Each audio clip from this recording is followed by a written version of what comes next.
Patrick Hutzel from IntensiveCareHotline.com with another quick tip for families in intensive care.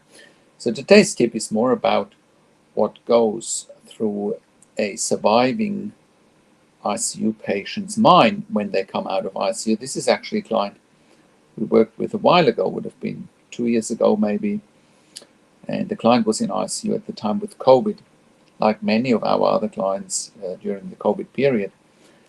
And I remember working with a client who was in an induced coma in ICU at the time, and we were working with the family to try and save her life because the ICU was adamant that the client would not survive, and if she was to survive, it was not in her quote-unquote best interest. That's absolutely ridiculous. Now listen to this lady's letter to the hospital that treated her at the time, and the question she's asking. I'm writing the letter to inform you of my complaint regarding poor practice standards of care, neglect, misconduct, unconscious bias, the inadequate way that information was given to my family before putting me in ICU when I was admitted to hospital.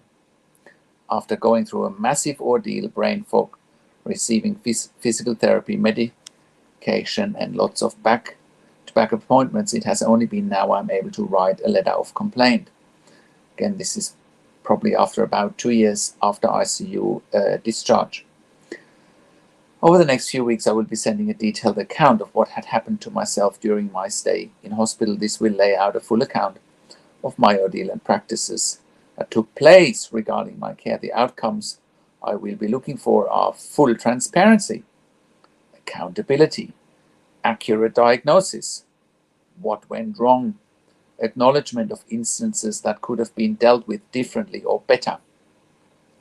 As a result of not being satisfied with the care I was given at the time, I have detailed accounts of what took place and why I have made this complaint.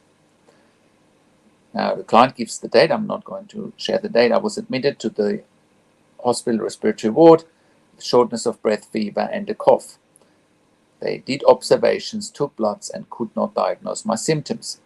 I would like to know why I was not handled appropriately, as doctors didn't have a diagnosis to treat anything, but I was still given medications when queried. Doctors could not answer any medication queries.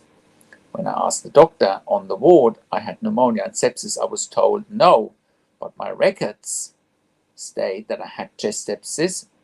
I was given 1 gram of IV meropenem. The start date was, I believe this contributed to my admittance into ICU. Why was I given medications even though I never needed it, in search of what it might have been? For example, client thinks it was lupus, SLE, ILD, or vasculitis.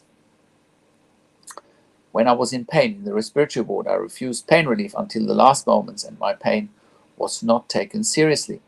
Why was I handled like this by the nurses in charge? I believe one of their names was, I'm not going to mention names, and the other was another lady. I remember complaining to a nurse about her behavior towards me. Not sure what the outcome was. Although I was struggling to breathe, I was told that they wanted to put me to sleep and I might never wake up. This caused me a lot of stress and anxiety. Why was it not discussed that I might not wake up and any other options given to me? How come I wasn't ever given a chance to discuss anything with my family of options and outcomes? Why was I denied support from my family at this stage? Then I was put in an induced coma. What was the reason I was put into an induced coma? Why was there no consultation with myself and my family? We were never asked questions if I wanted to and why they needed to do this. Why was I in an induced coma for so long? What was done to me while I was in the coma and why? Why was I put on heavily sedated drugs where I felt paralyzed even though I wanted to be responsive? I felt like I was being put to death.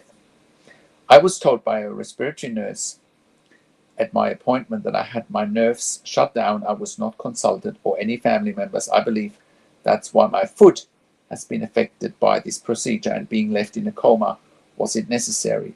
Why was the DNR put on my records and never discussed with me if that's what I wanted? Who put the DNR in place? Why was my daughter told that if she wasn't so far pregnant that they would have switched off the machines without anyone's consent? Is this legally allowed? Also, my sister felt pressured into arranging a meeting for best of interest and then felt uncomfortable to visit me. My son, who was overseeing things when I was in ICU, recounts a few times he felt his opinion was disagreed or told he had quote unquote wishful thinking by Dr. So-and-so. He also asked to view records, particularly ABG, arterial blood gases, at times. He was told he was not allowed and he had to raise his legal rights. Once he was challenged by the head nurse and a consultant from palliative care. This led him to feel increasingly uncomfortable to inquire about the status of my ABG. Now, I do remember why this lady was in a coma for so long. I tell you why, because we were together with the family, we were advocating for a tracheostomy and they refused. And there was a prolongation for this lady to be in an induced coma because the ICU did not want to do a tracheostomy. And we were obviously advocating for it because we were giving them all the facts why this lady should have a tracheostomy and not have life support withdrawn. Well, in the end, we succeeded with the advocacy for a tracheostomy. But the reality is that she therefore had to be in an induced coma for much longer, which probably increased her brain fog and her ability to deal with, with what was happening afterwards. The shorter the period in an induced coma, generally speaking, the bigger the quicker the recovery time. Now, the letter continues to the hospital. When the family was consulted, they were told that the hospital could go to court for permission to turn off the machines in ICU. Is this legal? After looking at my notes, it states that I had long-term COVID when I wasn't told that, and I was also tested numerous times, which came back negative. Did I have long-term COVID? And if so, why was I not informed of this? I believe when I was on board such and such, I was given 2 separate medications, rituximab and cyclosporine. After giving those 2 medications, I deteriorated, and I believe that's why I went into ICU. In my records, it states that I am tiny in my habitus and I may not have needed the standard adult dose. I believe that I have also been left with life-changing injuries, disability, due to mismanagement of my symptoms, which has also left me with severe nerve damage and not being able to use my foot, causing foot drop. In turn, this has affected my quality of life long term. Before I was discharged, to my understanding, there was a care plan in place. I was unable to see this and was not given any input of my care, which I felt I should have been considered. My overall complaint is the hospital had not included me or my family in any key decisions being made concerning my care. This, I believe, is wrong and needs to be addressed.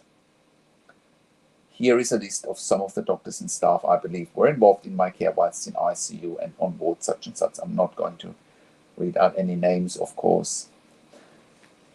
So I think hospitals have a lot to answer for, especially, when they advocate that it's in the interest of a patient to die. Well, this client has some questions that the hospital needs to answer, and I can only wish her all the best that she gets some answers.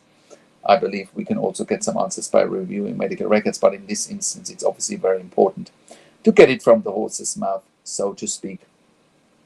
For anyone watching this, if you have a loved one in intensive care, you now have a better idea what to look for and what your rights are. It's never legal to just switch off life support. That is illegal as a matter of fact, So putting someone on a DNR is illegal, assuming it's without consent, of course, And in this instance, it's without consent, and a lot of, our clients are dealing with situations where ICUs just override consent, and it's illegal.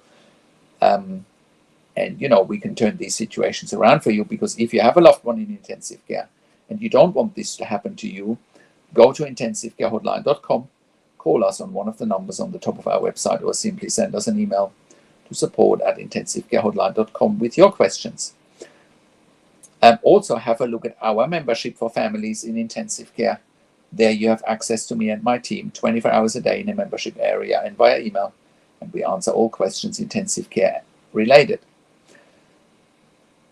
If you need a medical record review in real time, please contact us as well. We review medical records in real time so you can get a second opinion straight away, like we did with this lady, to help her survive her ICU ordeal, so that she can have time with her family and live her life. And I also consult with families directly. I talk to doctors and nurses directly in intensive care, like I have done with this particular client, and help her to turn around what seemed to be an impossible situation. If you need a medical record review after intensive care because you are having unanswered questions, you need closure, or you are suspicious of medical negligence, please contact us as well. We can help you with that. Now, subscribe to my YouTube channel for regular updates for families in intensive care. Click the like button, click the notification bell, share the video with your friends and families, and comment below what you want to see next or what questions and insights you have from this video. Thank you so much for watching. This is Patrick Hutzel from intensivecarehotline.com, and I'll talk to you in a few days. Take care for now.